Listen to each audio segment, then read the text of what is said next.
Chapter 2. Is God a servant? To most people, God is still the great unknown, ignorantly worshipped. How few people there are who have sought to understand the nature of God, who have ever asked themselves, is there a God? And how do I know that there is a God?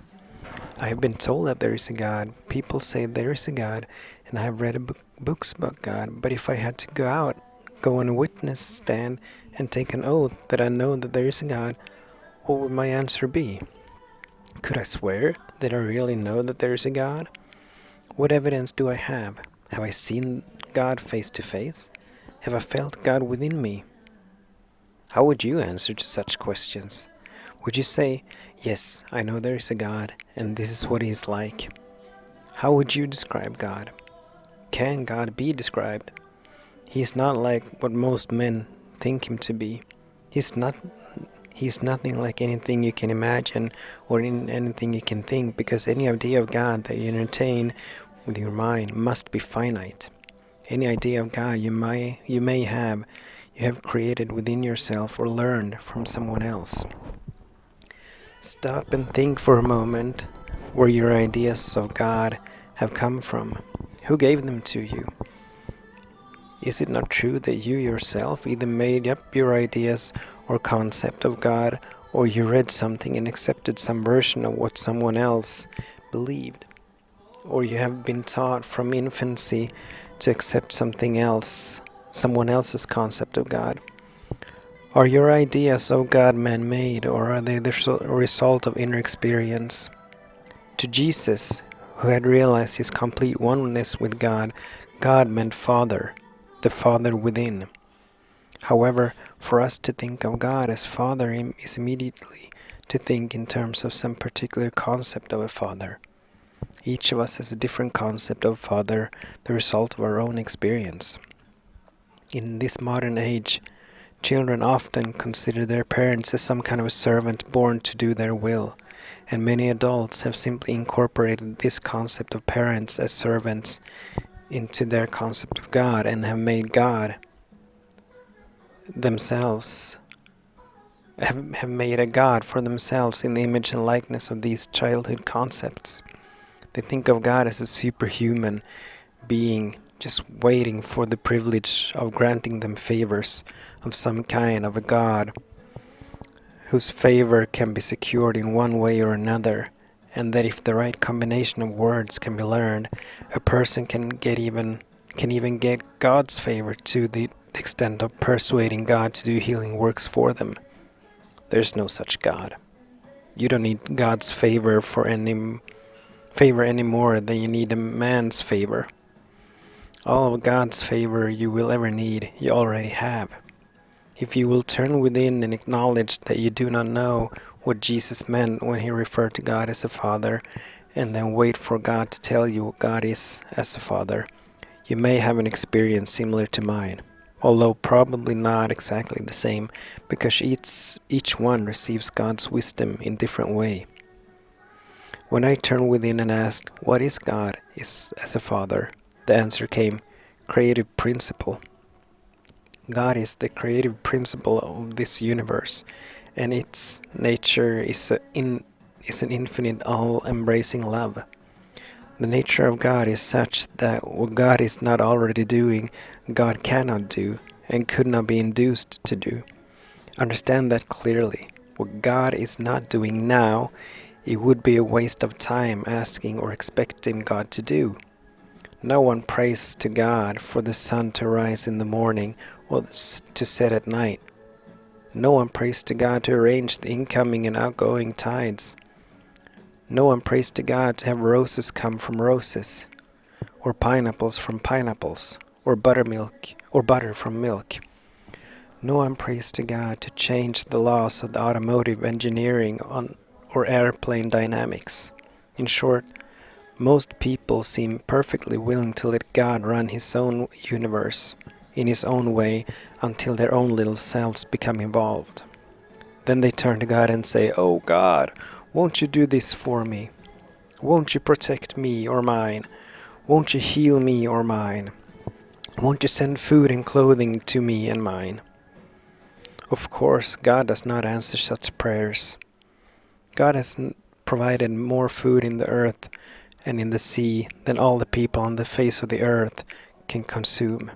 It is futile to pray to God for more.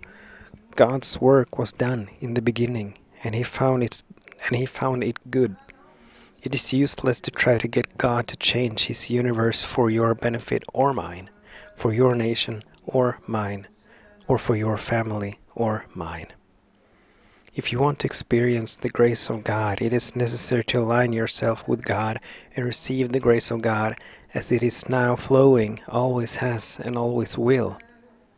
What is needed is to know God aright, and that you do through contemplating truth.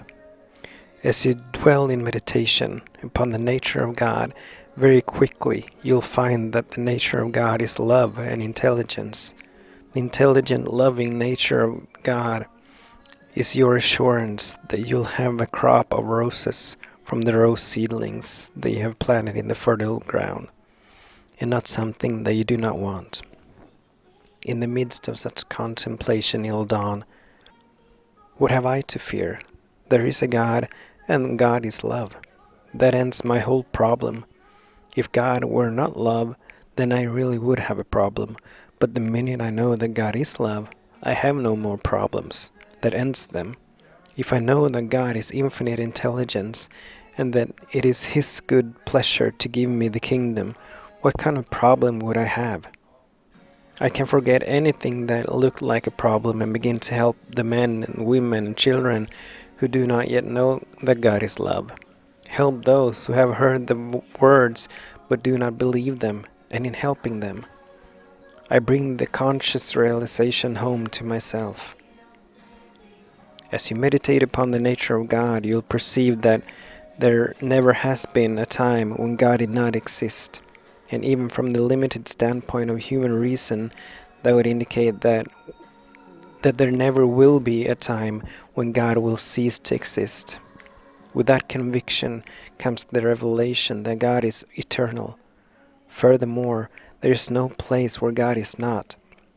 The findings of astronomy demonstrate how infinite God's creation of the sun, stars, moons, planets, and also with what intelligent direction and order they move, each in its own orbit. The natural deduction of such cogitation is the realization.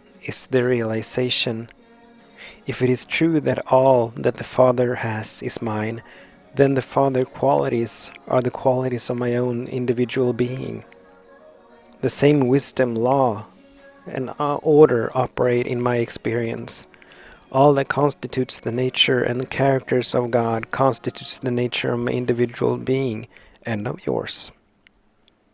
Since it is true that God is the same yesterday, today, and forever, then God cannot do anything today that God was not doing yesterday, or that God will not be doing tomorrow. God does not have health to give. God does not have harmony to give, or wealth, or employment, because God is love. God cannot withhold health, harmony, or peace. What kind of God would let you be sick until you got around to praying to him? Such God is merely a glorified human being and not God at all.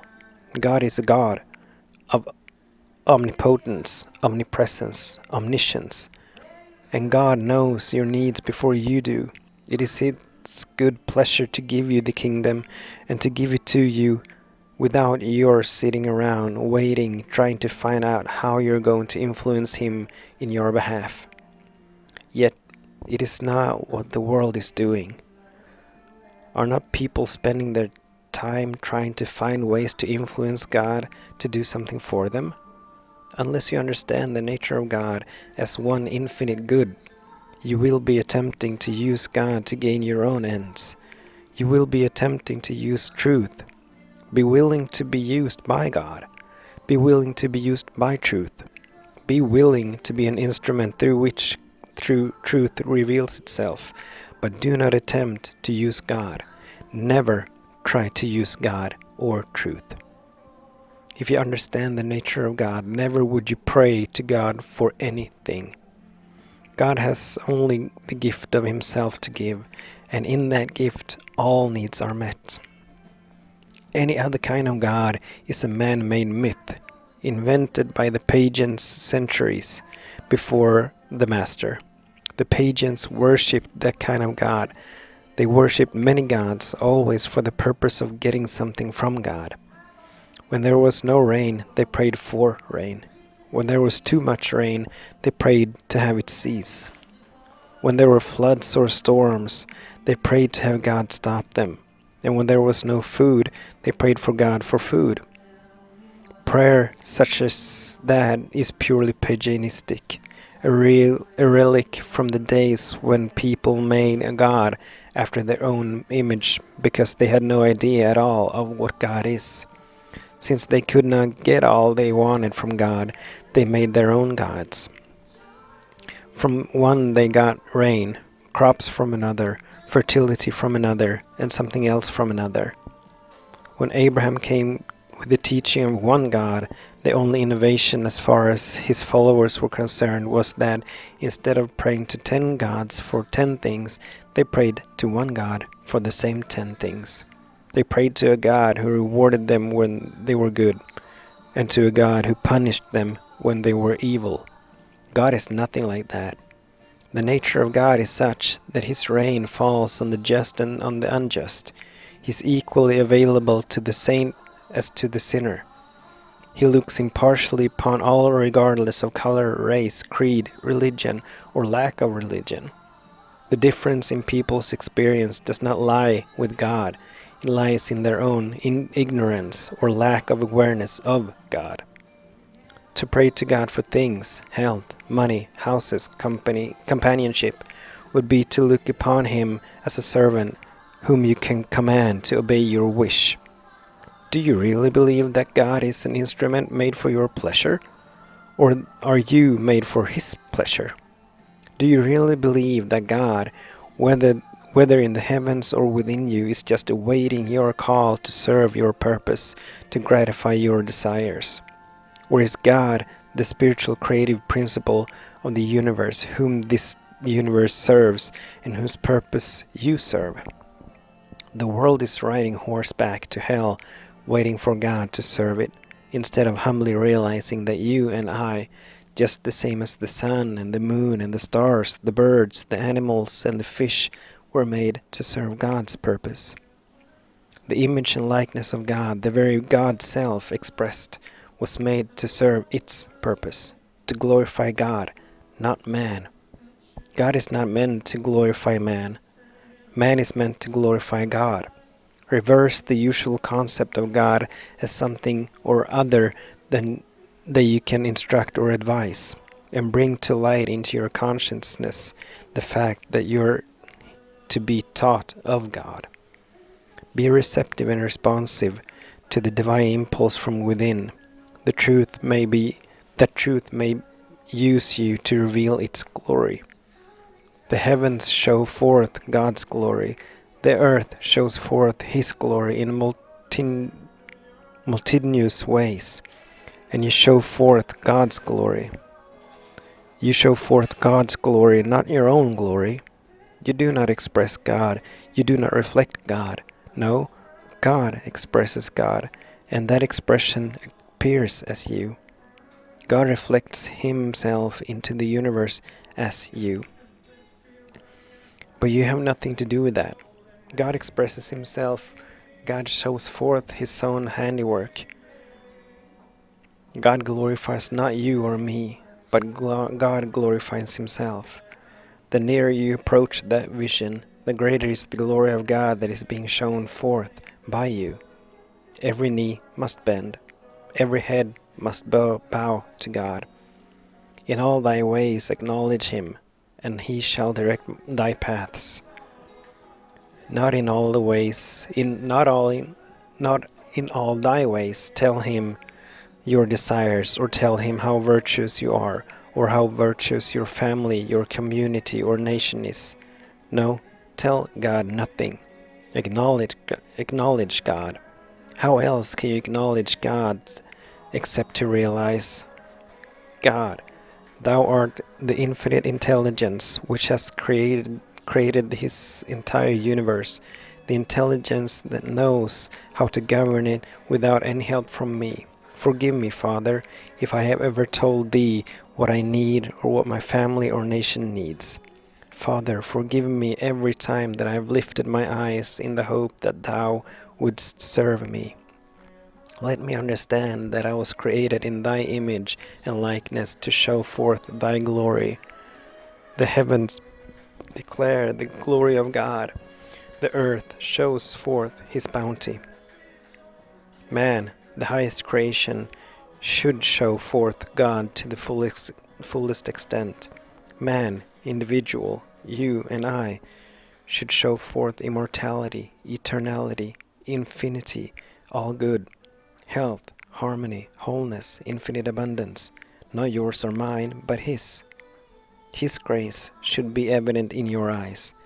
The harmony of his body should be the manifest as the health of your body and mine. The infinite wealth, the infinite abundance of God should be expressed in your individual purse and household, not by any virtue of yours, not because you are good and deserve it, but because God is love, and the nature of God and love is that you bear fruit richly. It is God's great pleasure to give you the kingdom, not to have you sweat for it, labor for it, earn it, or even deserve it. Your good should come to you, not by sweat of your brow, but by divine grace operating in you, a grace which you prevent by trying to make God your servant instead of making yourself a servant of God.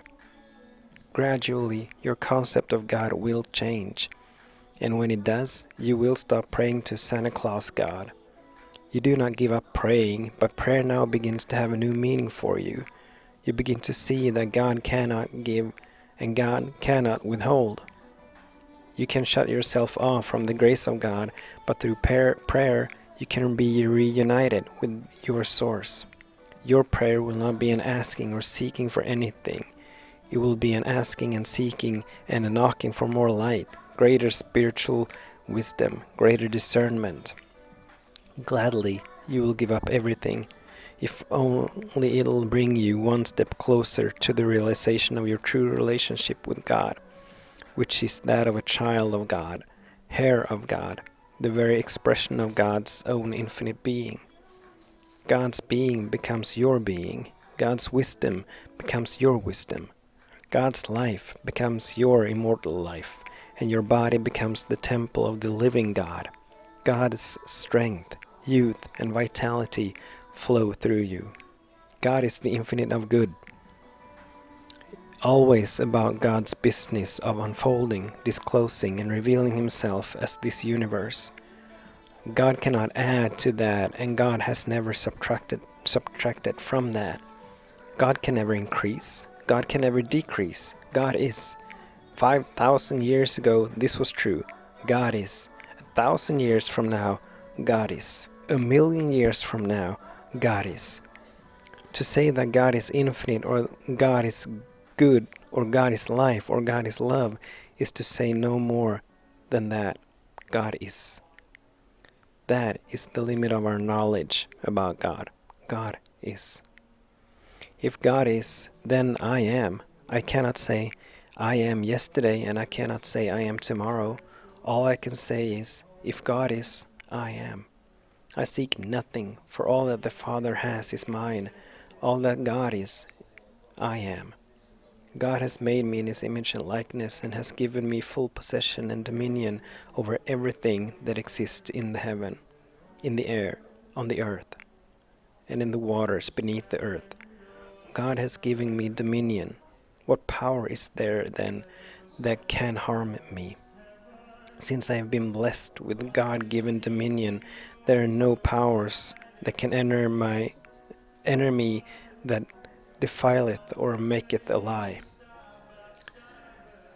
Knowing that God is makes it unnecessary for you to find some kind of God power to do something for you. God is, and God is ising. God is always ising. There is no such thing as God wasing. There's only God being God all the time. That is our salvation. God is always being God. God is always being power. God is always being love. God is always being life. God is always being wisdom. Try to understand God in this light of is. Not was 2,000 years ago, not will be if we deserve it. Go out into the park where the fresh grass is growing, or where the leaves are sprouting on the trees, or a little later when the blossoms are bursting. Notice how God is ising every single minute as leaves, flowers, and fruit. And the miracle is that nobody's praying for it. Nobody's asking for it. Nobody's telling God how much He needs these things. The fruit and the vegetables and the cattle on 1,000 hills. And yet, in spite of that, God is attending to all of it. Yes, God is attending to all of our needs without assistance or interference from any of us. There may be some readers who remember that in the early 1900s the American public was warned of the greater danger which lay just ahead because not enough horses were being bred. In a few years there will not be enough horses in this country to take care of the commercial needs of this country. Americans, do something about it. The answer to this call of action might as well been, why not pray?